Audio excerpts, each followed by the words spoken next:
అదే RTV app వార్తల్ని క్షణాల్లో చదివే అవకాశం ఉంటుంది. ఒక న్యూస్ పేపర్, ఒక టెలివిజన్ ఛానల్ మీ చేతుల్లో ఎప్పుడూ ఉంటాయి.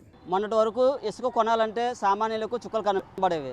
కానీ ఇప్పుడు ఇదే కొత్త ప్రభుత్వం ఇసుకలో మార్పులు తెస్తానంటుంది. అసలు ఇసుకపై ఏమంటారో ప్రస్తుతం మనతో మాట్లాడేందుకు భవన నిర్మాణ కార్మిక నేతలు ఉన్నారు. సార్ చెప్పండి, ఏ విధంగా చూడొచ్చు? కొత్త ప్రభుత్వం అధికారంలోకి వచ్చింది, ఇసుకలో మార్పులు తెస్తానంటుంది. దీన్ని ఏ విధంగా చూస్తాం? గత ప్రభుత్వం ఏదైతే అధికారంలోకి వచ్చిన వెంటనే ఇసుక మీద కొండంతవి ఎలకన పడతామంటూ ఇసుక ర్యాంపుల మీద ఆదాయం అంతా పోయి కొల్లగొట్టింది. కానీ చంద్రబాబు ప్రభుత్వం కొల్లగొట్టింది. దీన్ని మేము సమూల మార్పు తీసుకొస్తాం, సామాన్యులకు అందుబాటులో తీసుకొస్తామని చెప్పి చాలా పెద్ద ప్రగల్భాలు పరికి 9 నెలల పాటు ఇసుకను బ్లాక్లో పెట్టడం జరిగింది. పోనీ 9 నెలల తర్వాత ఇసుక వచ్చినప్పుడు కూడా ఇసుక బంగారం కన్నా అధికంగా బంగారు ధరతో పోటీ పడేటువంటి పరిస్థితి మనం చూసాం. ఫలితంగా ఆ రంగం మీద ఆధారపడ్డటువంటి ఒక 30 నుంచి 40 రంగాల్లో పనిచేసేటువంటి కార్మికులందరూ కూడా ఉపాధి లేక, తినడానికి తిండి లేక, పనులు లేక చాలా ఇబ్బందులు పడి ఒకనొక దశలో చెప్పాలంటే ఆత్మహత్యలు కూడా ఈ రాష్ట్రంలో 32 మంది వరకు కార్మికులు ఆత్మహత్యలు చేసుకున్న సందర్భాన్ని గత ప్రభుత్వ కాలంలో చూసాం. ఆ సందర్భంలో ఏఐటీసీ యూనియన్గా రాష్ట్ర వ్యాప్తంగా కార్మికులందరూ చైతన్యం చేసి విజయవాడలో మీటింగ్ పెట్టినప్పటికీ, ధర్నా ఆందోళన దిగినప్పుడు కూడా ప్రభుత్వం ఎటువంటి చలనం లేదు. ఒక మంచి పరిణామం ఏంటంటే చంద్రబాబు నాయుడు ప్రభుత్వం రెండోసారి అధికారంలోకి వచ్చిన తర్వాత ఏదైతే సామాన్య ప్రజలకు అందుబాటులో లేని ఇసుక ఉందో దీన్ని సామాన్య ప్రజలకు అందుబాటులో తీసుకోవడం ఉచిత ఇసుకని ప్రకటించారు. దాంతోపాటు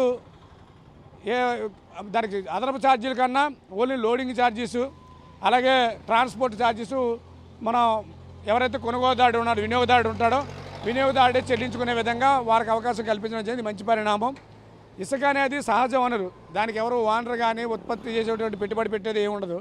అటువంటి దాని మీద కూడా జగన్మోహన్ రెడ్డి వ్యాపారం చేశాడు. వ్యాపారం చేస్తూ కొన్ని వేల కుటుంబాలు కన్నీరు పాలు చేశాడు కాబట్టి ఆ ఉసురు తగిలింది.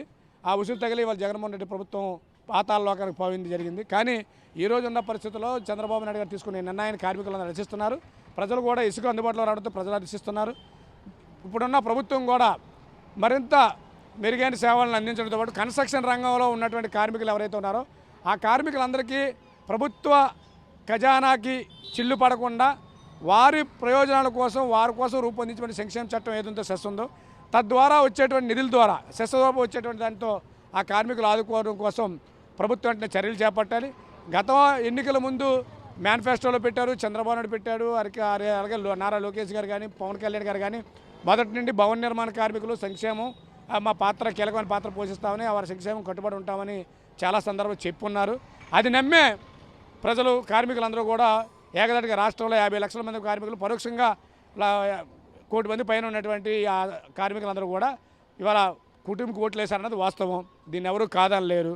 కాబట్టి ఆ 1 కోటి మంది అసలు కన్నీరు కాకుండా ఉండాలంటే భవన నిర్మాణ కార్మికుల సంక్షేమం కోసం ఏర్పడినటువంటి బోర్డు ఏదైతే ఉందో ఆ 1996 యాక్ట్ ద్వారా ఆ కార్మికులకు ఏ ప్రయోజనాలు కల్పించాలి, గత ప్రభుత్వం ఇదే తెలుగుదేశం ప్రభుత్వం అయ్యేమని కూడా దీన్ని అమలు చేస్తున్నారు. కాబట్టి దాని పూర్వపర పరిస్థితి కూడా కార్మిక సంఘాలతో సమావేశాన్ని ఏర్పాటు చేసి ఆ కార్మికులు ఆదుకోవడం కోసం, అలాగే గత ప్రభుత్వం వాడుకున్నటువంటి అడ్డుగోలుగా తరలించుకొని తన పబ్బం గడుపుకున్నటువంటి జగన్మోహన్ రెడ్డి ప్రభుత్వం కాలంలో తీసుకున్న నిధులు కూడా మళ్ళీ బోర్డుకి జమ అయ్యే విధంగా చర్యలు చేపట్టాలని చెప్పి మేము కోరుకుంటున్నాం. అప్పుడు కార్మిక వర్గ పక్షపాతిగా, ప్రజల పక్షపాతిగా చంద్రబాబు నాయుడు ప్రభుత్వం మన్నలు పొందుతుందని చెప్పి తెలియజేస్తున్నాం. ఇప్పుడు ఈ కొత్త మార్పులు తేవడం వల్ల భవన నిర్మాణ రంగం ఏ విధంగా ఉండబోతుంది? మొన్నటి వరకు ఇల్లు కట్టుకోవాలంటే గుండె జల్లు అనేటువంటి పరిస్థితి ఉండేది. ఇప్పుడు సామాన్యులు కూడా చిన్న ఇప్పుడు ఏదో సీసీ ఇటుకలు, రేకుల షెడ్లు కానీ లేకపోతే చిన్న చిన్న నిర్మాణాలు కానీ ఇప్పుడు ఏముంది, ఈ ప్రభుత్వ కాలంలో కబ్జాలు ఎక్కువైపోయిన తర్వాత గోడలు కట్టుకోవాలి, సొంత ఇల్లు కంటుండే సందర్భంలో అది కూడా కట్టుకోవాలి వస్తున్నారు. ఇప్పుడు నిర్మాణ రంగం అనేది పెరుగుతుంది, పనులు పెరుగుతాయి, నిర్మాణ రంగం కూడా ఇంక మరింత పెరిగే అవకాశం ఉంది. కాబట్టి కార్మికులు కొంత ఉపశమనం కలుగుతుందని చెప్పి మేము భావిస్తున్నాం.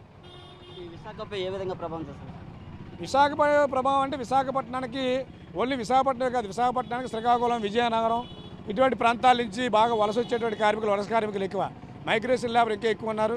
ఇక్కడ విశాఖపట్నం కన్స్ట్రక్షన్లో రంగంలో మొదటి స్థానంలో ఉంది, రాష్ట్రంలోనే మొదటి స్థానంలో కన్స్ట్రక్షన్ రంగం. కాబట్టి ఇంకా పనులు ప్రభావం పెరుగుతుంది దీని మీద. ఇది కార్మిక నేతలు చెప్తున్నారు. పూర్తిగా కొత్త ప్రభుత్వం తెస్తున్న ఈ ఇసుక పాలసీ విధానం వల్ల భవన నిర్మాణ రంగం విశాఖలో దూసుకెళ్లిపోతుంది. ఈ నేపథ్యంలోనే కార్మికులకు కూడా ఉపాధి కలుగుతుందని చెప్తున్న పరిస్థితి ఉంది. కెమెరా అజయ్తో నాయుడు, ఆర్టీవీ, విశాఖ నుంచి. మరిన్ని వీడియోస్ కోసం ఛానల్ ని సబ్స్క్రైబ్ చేయండి, లేటెస్ట్ అప్డేట్స్ కోసం వాట్సాప్ ఛానల్ ని ఫాలో చేయండి అండ్ లింక్ డిస్క్రిప్షన్ లో ఉంది.